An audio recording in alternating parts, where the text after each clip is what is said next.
à toutes et à tous, bienvenue pour cette nouvelle vidéo de Eau Nature. Aujourd'hui, j'ai le plaisir de recevoir le docteur Guy Londechamp. Donc, bonjour Guy. Bonjour Sandrine, merci pour votre invitation. Et merci à vous, puisqu'aujourd'hui, nous allons aborder un sujet très intéressant sur lequel vous faites des recherches et des travaux depuis de nombreuses années.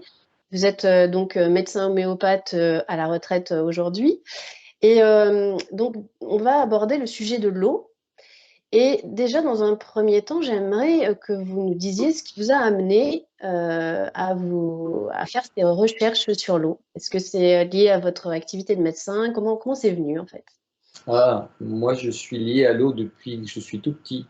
Déjà quand j'étais très très jeune, je cherchais au fond de l'eau, donc on a dû me retirer plusieurs fois de l'eau d'une manière urgente. Je cherchais au fond de l'eau quelque chose que je ne comprenais pas, mais c'était une attirance profonde, de même que j'ai toujours pratiqué beaucoup de choses sur le plan sportif, autour de l'eau et dans l'eau. Ensuite, sur le plan médical, j'étais médecin de campagne avant d'être médecin homéopathe et j'étais déjà dans des interrogations très jeunes sur pourquoi une maladie revient tout le temps. Pourquoi on peut sortir d'une pathologie, y compris grave comme d'un cancer ou d'une maladie auto-immune, et revenir dedans au bout d'un certain temps, alors qu'on paraissait avoir résolu le problème. Et je me suis intéressé, c'est à l'interaction entre la personne et son environnement. Et quel est le poids de l'environnement sur la destinée de la personne et sur son état de santé. Et très vite, en fait, je me suis à la fois dirigé vers l'eau, mais aussi vers les mauvaises habitudes. Bien sûr, les mauvaises habitudes alimentaires, bien sûr, les environnements toxiques, et bien sûr, les contraintes émotionnelles, familiales. C'est quelqu'un qui change et qui commence à acquérir d'autres visions, d'autres compréhensions, peut déranger beaucoup de membres de sa famille ou de ses amis et susciter des conflits par changement d'opinion, changement d'angle. Bien sûr. Donc il y a toutes sortes de choses qui retiennent la personne dans sa volonté de se transformer, dans sa volonté de changement, pour donner plus de profondeur, plus de sens à sa vie et essayer de s'autonomiser, de se prendre en charge. Et l'eau, pour moi, depuis au moins une quinzaine d'années, joue un rôle tout à fait majeur et engluant, c'est-à-dire si on ne modifie pas, si on ne comprend pas, et si on ne modifie pas l'eau dans laquelle on vit, si elle est vraiment dangereuse, elle nous ramène toujours au même endroit. En effet, donc c'est vraiment un sujet d'actualité. Et tout d'abord, j'aimerais bien parler avec vous et aborder le sujet des femmes enceintes, puisque j'imagine que l'eau qu'elles mettent dans leur corps a une influence considérable à la fois sur elles, mais aussi sur le bébé, donc qui est en lien direct avec tout ce que traverse et intègre sa mère. Donc c'est vraiment le véhicule en fait qui transmet les informations donc au fœtus. Moi, Mhm. j'aimerais savoir si vous avez fait des recherches justement sur ce qui peut se passer sur ces effets-là. Si la mère en plus est déjà déstructurée et qu'en plus elle boit de l'eau donc de mauvaise qualité, comment ça peut influer déjà par rapport au bébé?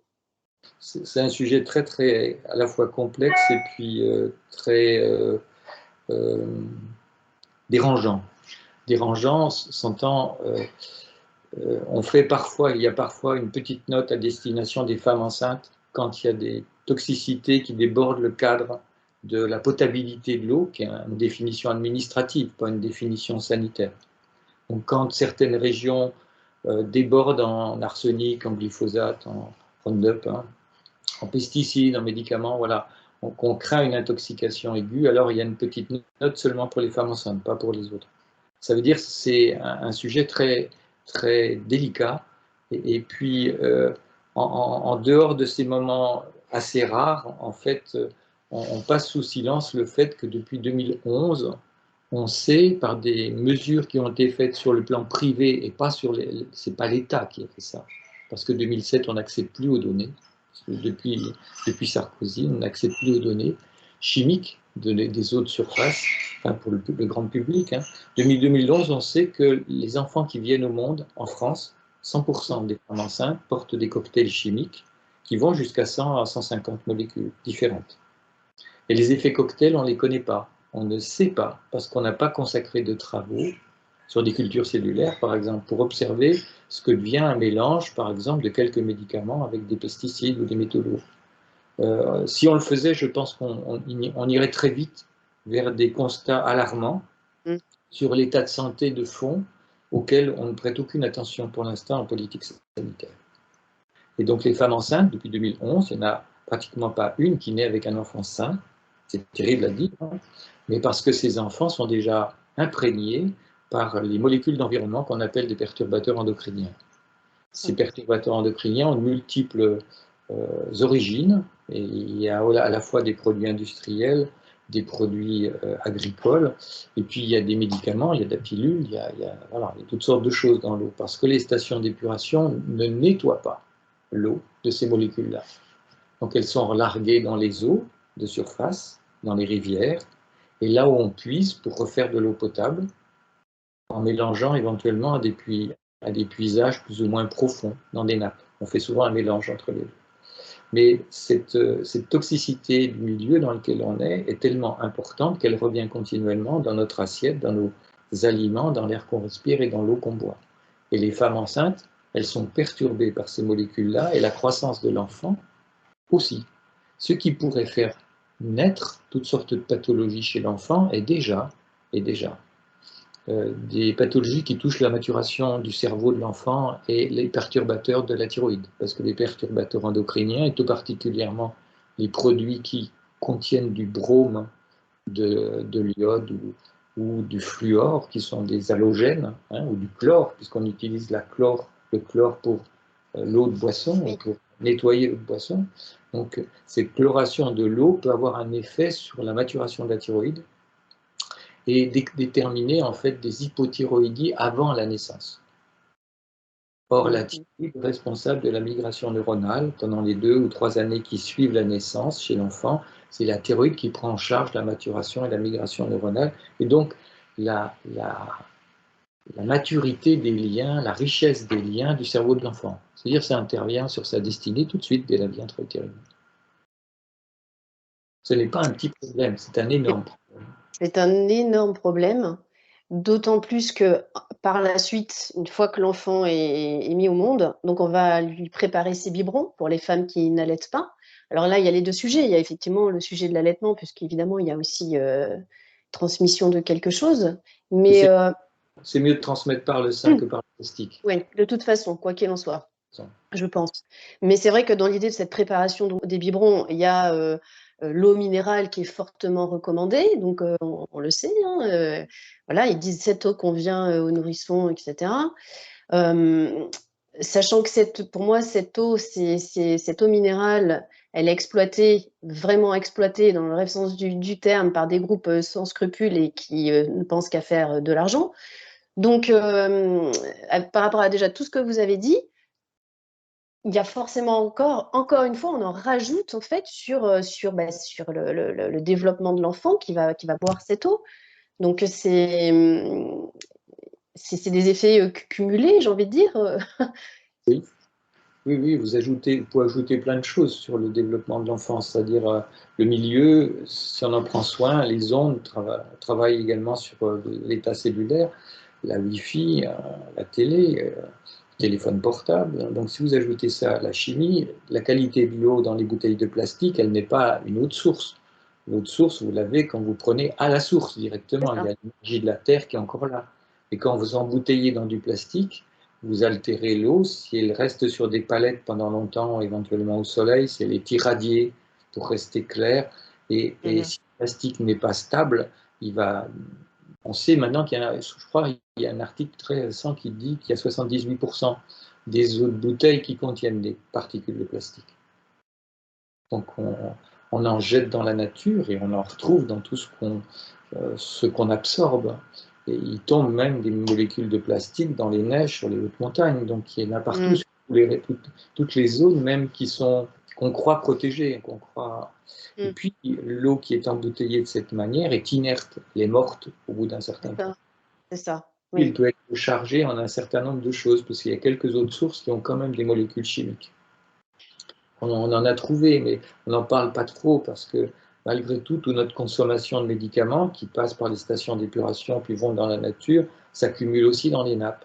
Et on peut évidemment. retrouver dans des zones relativement imperméables, quand il y a des socles granitiques, une accumulation en fait de molécules chimiques dans les nappes profondes qui reviennent dans les eaux de source.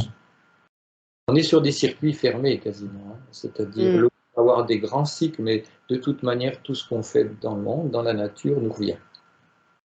Oui. Les eaux de bouteille ne sont pas une solution, parce qu'on fabrique trop de plastique et on en répand partout dans l'océan. Et en plus, il faut du pétrole, il faut du gaz, il Bien faut de sûr, bien l'eau sûr, pour bien fabriquer sûr. une bouteille de plastique qu'on va jeter dans la nature. C'est un vrai gâchis. Les gens sachent ça parce que Oui, la bien sûr. solution réelle, c'est de s'occuper de l'eau de notre région et de prendre l'eau du terroir et d'essayer de la modifier si elle contient des paramètres toxiques, des paramètres à moduler, mais de revenir en fait à une eau qui est une eau fournie par le réseau, mais qui n'est pour l'instant pas de qualité suffisante, voilà, pour répondre aux exigences qu'on a vis-à-vis de la santé. C'est ça, c'est ça. Et donc, c'est aussi une aberration de donner, de préparer des biberons avec de l'eau minérale de toute façon pour les enfants. Elles sont Elles équivalentes, hein.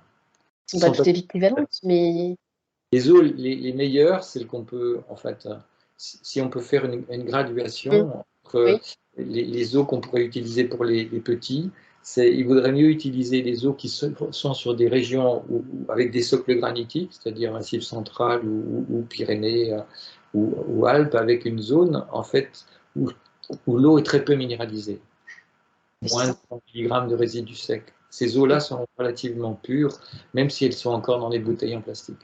D'accord. Donc en attendant Donc qu'on trouve une solution différente pour reprendre oui, le réseau, c'est mais ça. le réseau qu'il faut modifier. Et donc vous avez mis, au point un système en fait avec, votre société, donc Vodaflore. Oui. Et donc c'est ce que je mettrai les images bien sûr dans le magazine aussi, hein, dans l'article. Et donc grâce à ce système-là, donc vous restructurez l'eau, vous la redynamisez. Et donc vous avez fait des expériences donc pour les personnes qui avant avec des photos, donc la personne de ses champs électromagnétiques avant et après. Et donc vous avez observé que en à peu près 2 minutes, la personne est donc restructurée. Donc moi je voudrais savoir si cette restructuration, elle est combien de temps elle dure, si elle est définitive ou pas, comment ça se passe exactement? C'est Harry Potter, là. Dites-moi oui. Dites-moi que oui. Coup de baguette magique. Euh, alors, je vais juste expliquer un petit peu ce que veut dire peut-être Oui. structurer ou dynamiser. Quand une eau contient un certain nombre d'éléments qu'elle a dissous, chaque élément laisse une sorte d'empreinte d'organisation dans les molécules d'eau. C'est un peu comme un chandail. L'eau prend la, la géométrie et les polarités électriques de ce corps et reconstitue en fait son enveloppe avec ses charges électriques. Et quand on enlève ce corps qui a été dissous, par exemple, de l'arsenic ou par exemple un médicament, qu'on le filtre avec une méthode adaptée, il reste dans l'eau le chandail avec toutes les polarités électriques. Et ce chandail entretenu par les molécules d'eau, on appelle ça un cluster. Ce Mmh. cluster émet une fréquence qui est spécifique de la molécule. C'est-à-dire littéralement, chaque molécule chimique a une fréquence et est associée à une fréquence, et c'est cette fréquence qui est responsable des effets biologiques. Ce n'est pas juste la molécule comme un médicament. Vous Mmh. prenez par Oui. exemple un petit tranquillisant, donc vous coupez un quart puis un quart, vous avez l'impression de rien prendre. Ce n'est pas la masse de ce médicament qui va avoir un effet biologique, c'est la dynamisation par le corps de ce médicament et le relais à distance par les molécules d'eau qui va permettre l'effet dans tout le corps. Mmh. Ce n'est pas la répartition de la masse, c'est l'effet de la fréquence de cette masse une fois qu'elle a été absorbée, dynamisée. L'eau, comme ça, est capable de tout garder à l'intérieur d'elle et elle est capable de restituer tout ce qu'elle a contenu, c'est-à-dire toute son histoire. C'est comme une bande magnétique. Donc une eau qui a été chargée de pesticides, de médicaments, de métaux lourds, de toutes sortes de choses dans son histoire, quand elle arrive dans une station d'épuration, on va enlever la boue, on va enlever une partie de la masse, mais on va garder toute Oui. son histoire. Et c'est ça. Pour effacer cette histoire, comme on le fait avec un disque dur d'ordinateur quand il est plein, il faut la déstructurer, mais on ne peut la déstructurer correctement qu'une fois qu'on a filtré l'essentiel des contenants. Il faut alléger. Mmh. On enlève la boue, la terre, quoi. Il Oui, faut oui, oui. alléger. Il reste les fréquences, la bande de fréquences, et c'est sur cette bande de fréquences que porte le mécanisme de la structuration. Il faut déstructurer les clusters, effacer les Mmh. fréquences, et remettre dans l'eau une géométrie de type harmonieuse qui permet à la vie de se déployer, puisqu'elle dépend du couplage entre la géométrie de l'eau et la lumière du soleil. Oui. Donc quand on peut réinstaller ce couplage, il y a une énergie vibratoire, c'est la lumière, il y a un Mmh. support vibratoire, c'est l'eau. S'ils Mmh. sont en conjonction, alors la radiance du soleil s'installe dans l'organisme. Et donc le support de l'ADN, le support cellulaire, rétablit en fait un fonctionnement naturel qui est associé à un lien harmonieux entre la lumière, qui est celle de la conscience, et le corps, qui est soutenu par l'eau. Mmh. Et le travail de fond, il est d'abord de filtrer pour enlever ce qui est en excès et ce qui continue d'influencer l'eau. Puis une fois qu'elle est rendue légère, en quelque sorte, fluide, beaucoup plus fluide, Mmh. alors on efface sa mémoire et on la restructure avec des géométries particulières. D'accord. Et quand on restructure cette eau et qu'on lui rend sa qualité d'eau naturelle, sans polluants et sans toxiques, dès qu'on boit un verre comme ça, enfin, ça change en 2 minutes quand moi je fais les empreintes avec la caméra GDV. Il faudra peut-être Mmh. expliquer ce que c'est que la caméra GDV Oui. du professeur Korotkov. C'est du Mmh. matériau russe très sophistiqué qui permet d'enregistrer ce qu'on appelle l'effet corona, qui est la couronne d'énergie qui est autour des doigts. Euh, cet effet corona est en fait associé à l'énergie de la personne et les Russes savent en fait traduire ça avec des images pour dire dans quel état se trouvent nos méridiens d'acupuncture, nos circuits, nos chakras, nos organes et notre psychisme. C'est encore de la méthodologie. Euh, voilà, elle est d'orientation russe, mais cette méthode est utilisée dans plus de 55 pays comme méthode scientifique de complément au diagnostic dans des hôpitaux. D'accord. Pas en France, Non, en France, c'est encore du charlatanisme. c'est ça? Bien Et, sûr. et pourtant, du matériel très sophistiqué. Si vous voulez, cette caméra-là est capable de voir la flamme d'une bougie à 1 km, C'est dingue, hein? sans Ouais. obstacle. Le Oui. Raman laser, à titre de comparaison, l'outil le plus sophistiqué pour explorer la matière, c'est le Raman laser. Il voit à 10 km la Mmh. bougie. Quand cette Mmh. caméra voit à 1 km seulement. Mmh. Kilomètre sans interface pour la flamme d'une bougie, il voit une toute petite énergie capable de la voir. Ouais. Et donc c'est comme si on avait à rentrer dans ce monde subtil qui est le monde de la lumière, de l'énergie et des fréquences pour commencer à essayer d'y voir plus clair, pour savoir parce que ça nous mène à nos émotions, à nos pensées, à l'interaction avec le corps. Donc je reviens à la question, est-ce qu'un verre d'eau suffit pour tout guérir en une fois et d'une manière définitive? Non. Ah, mince. Vous ne buvez pas qu'un seul verre d'eau dans votre journée, vous prenez également une douche, un bain de temps en temps, Et bien et, sûr. et si vous voulez, tout compte. L'eau dans laquelle vous baignez, et c'est valable pour les petits, pour les bébés, parce qu'ils absorbent tout au contact de la Mmh. peau. Un Mmh. enfant est extrêmement sensible et très riche en eau, et toutes les informations qui sont dans le bain l'influencent. Donc c'est très important d'avoir une eau de qualité si on veut changer, parce que sinon, on subit la Oui, pression de notre environnement d'une manière permanente. c'est ça. Et donc par rapport à cette mémoire de l'eau et notre propre mémoire, cellulaire en fait, boire une eau comme ça, régulièrement, une eau structurée, est-ce que, au petit à petit justement, ça peut nous permettre d'évoluer ou même d'effacer certaines, mémoires, plus ou moins anciennes, voire, de génération en génération? Est-ce que vous Bonne, avez, torché là-dessus, j'imagine? bonne question. Oui. L'eau n'efface pas tout parce que il y a des choses qui sont très facilitées. C'est-à-dire, vous baignez dans une eau comme ça, vous buvez une eau de cette manière tous les jours, régulièrement, Mmh. diminuez le nombre d'états de crise, de transformation, d'états infectieux nécessaires pour évacuer les poubelles, parce OK. qu'elles se gèrent au quotidien d'une manière beaucoup plus facile, hein, c'est fluide, hein. Et puis vous augmentez votre énergie, votre ouverture. Sur les photos que je vous ai envoyées, vous pouvez voir que l'énergie, je vous ai envoyé que l'énergie des chakras parce que les autres images sont plus compliquées.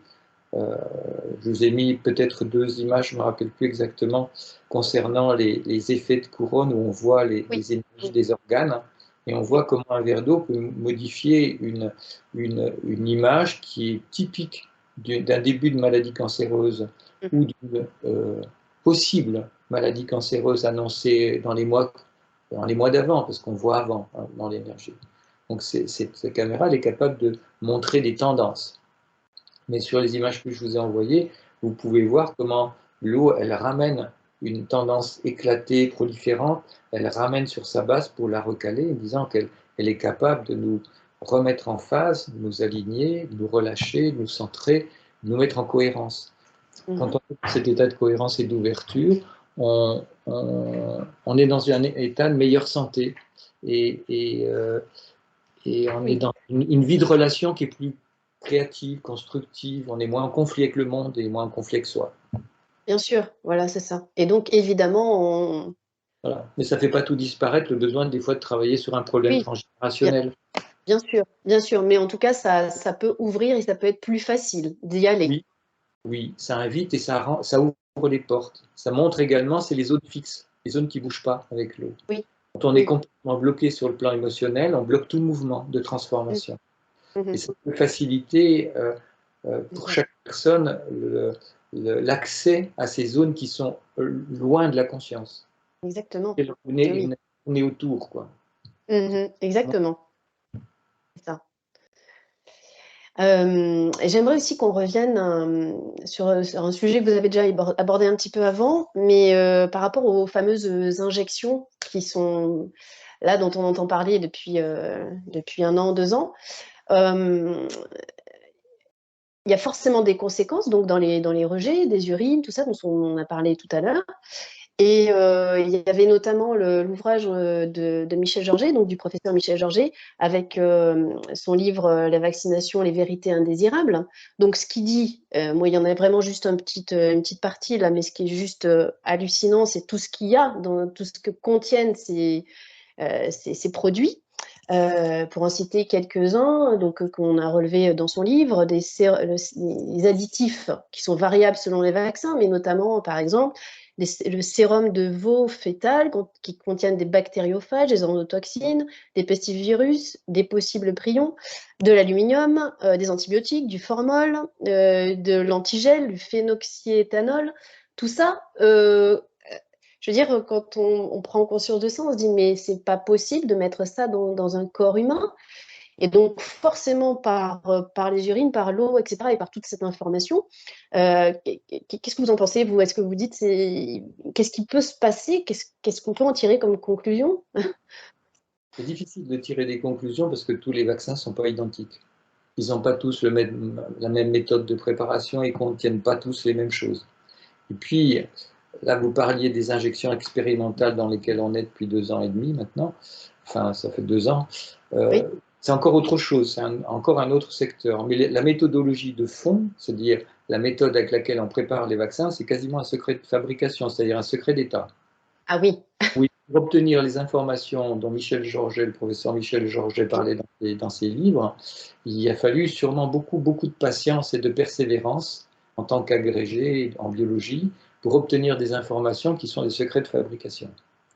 Alors, euh, quand on dit pudiquement qu'on fait des lignées continues en biologie, c'est-à-dire on prend des cellules animales ou humaines, fétales, un fœtus de bébé, quoi, hein, avorté, et, et on peut les cancériser pour obtenir une lignée continue et cultiver un virus dessus.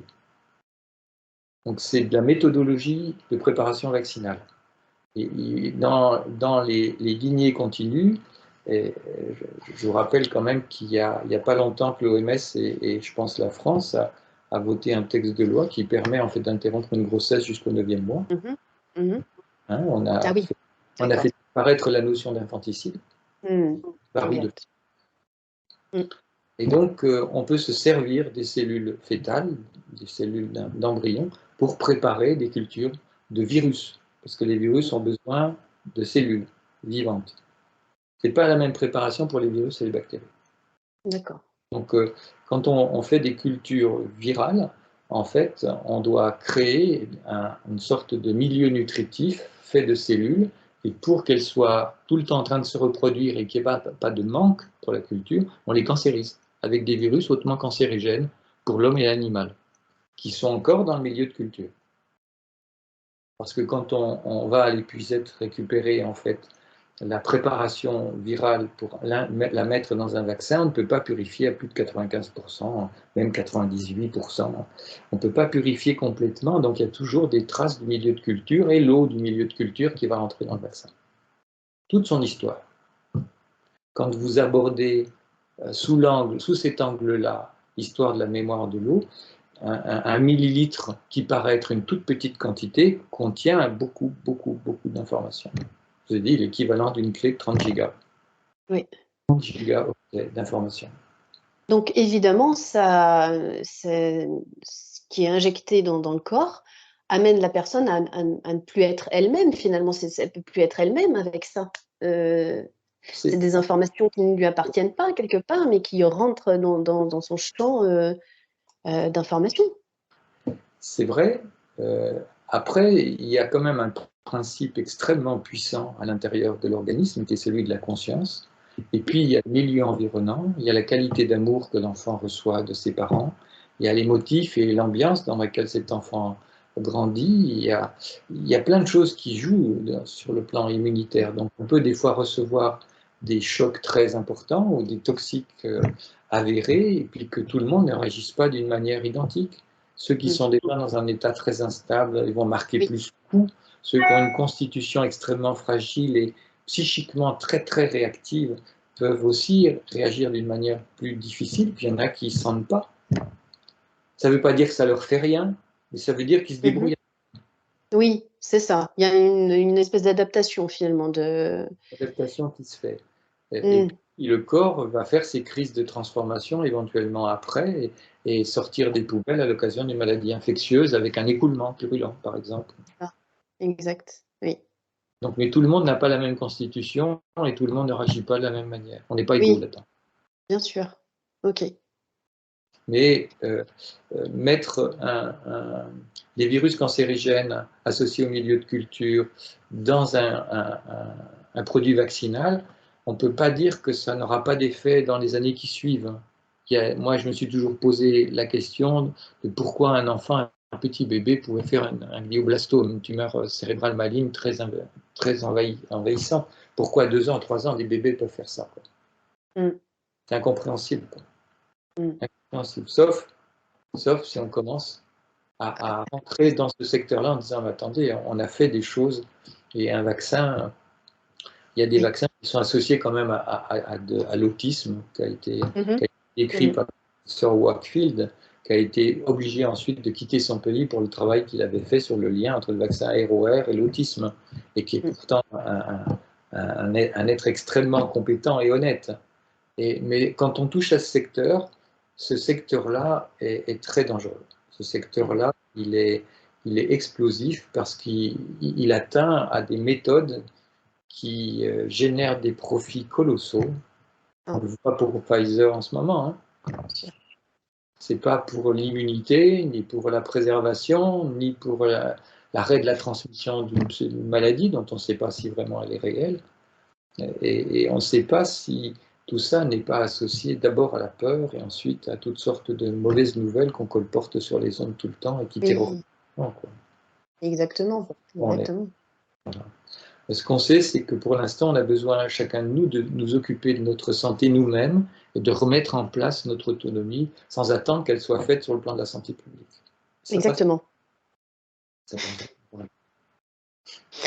Eh bien, on en arrive à la conclusion, justement. Quel message vous pourriez donner, un message porteur d'avenir, vous pourriez nous transmettre? Parce que c'est vrai qu'il y a un côté très... donc, quand on s'intéresse à ce sujet-là, plus on y va, plus on découvre des choses et plus on se dit, ouh là là, c'est pas génial ce qui nous attend. Mais d'un autre côté, il y a la conscience dont vous avez parlé tout à l'heure. Et donc, justement, qu'est-ce que vous pourriez nous dire qui soit porteur d'espoir ou porteur de Ça demande qu'on se mette tous ensemble à changer nos habitudes et à changer nos relations entre nous et avec la nature. Mais on voit quand on utilise des méthodes simples, parce que vous n'avez pas connu ça, vous êtes trop jeune. Moi, j'ai connu des moments où dans toutes les campagnes, il y avait une fontaine d'eau propre, oui, gratuite, oui, qui coulait, qui était oui. ouverte à tous les randonneurs, les marcheurs, on pouvait boire librement partout. Mmh. Mmh Et mh. c'est pas si vieux. C'est pas si Mmh. vieux. Le monde a changé en un temps très court. Et il y a Ouais, une époque où dans laquelle l'eau était gratuite et elle était bien abondante. sûr, bien sûr. Et ça, on peut être capable de refaire ça ensemble. Voilà, il s'agit de réinstaller des fontaines dans les villages. Toutes les mairies sont capables de faire ça. Mais ils sont capables de le faire, mais est-ce qu'ils veulent vraiment le faire? Est-ce Hein, qu'ils c'est la peur, toujours la peur oui, la soumission et c'est en fait, ça. des puissances de l'argent et des puissances qui ont pris possession graduellement du territoire et puis de notre Ça, santé. Et c'est à ça. nous de la reconquérir. Avec l'eau, on sait faire. C'est-à-dire, on est Mmh. capable, en un temps très court. Je vous ai dit 2 minutes pour les images, mais c'est le temps de prendre les images. Moi, quand je prends les poules, je regarde une personne, c'est quelques secondes. Quelques secondes. C'est-à-dire, à l'intérieur de nous, il y a une capacité d'adaptation et de changement qui est énorme. C'est un niveau de ressources qu'on ne soupçonne pas. Si on sait remettre la communication entre la lumière, c'est-à-dire la conscience et l'eau et le corps, et qu'on rétablit les passerelles, alors on est capable de changer en un temps beaucoup plus rapide qu'on le croit. C'est encore plus marqué pour les enfants et pour les animaux qui ne sont pas trop voilà, saturés encore de chimie Oui, tout à fait. et de croyances. Oui, bien sûr. C'est Oui, c'est- c'est là aussi que ça se passe. donc Puis on là, a oui, on a beaucoup de choses à faire ensemble. beaucoup de choses à faire et Chacun de nous qu'on répande déjà plus de plastique dans le monde, qu'on s'arrête. Voilà, on va commencer à faire autre chose. Si on s'arrête, on arrête déjà ça, c'est les océans d'où viennent la vie, les océans qu'on arrête en fait de saturer en produits plastiques. bien sûr. Donc bah, allons-y. Voilà. Merci beaucoup en tout cas Merci pour votre temps. pour toutes ces informations qui sont vraiment très importantes et précieuses. Merci pour tout votre travail et peut-être à bientôt. Peut-être à bientôt. Au revoir. Merci.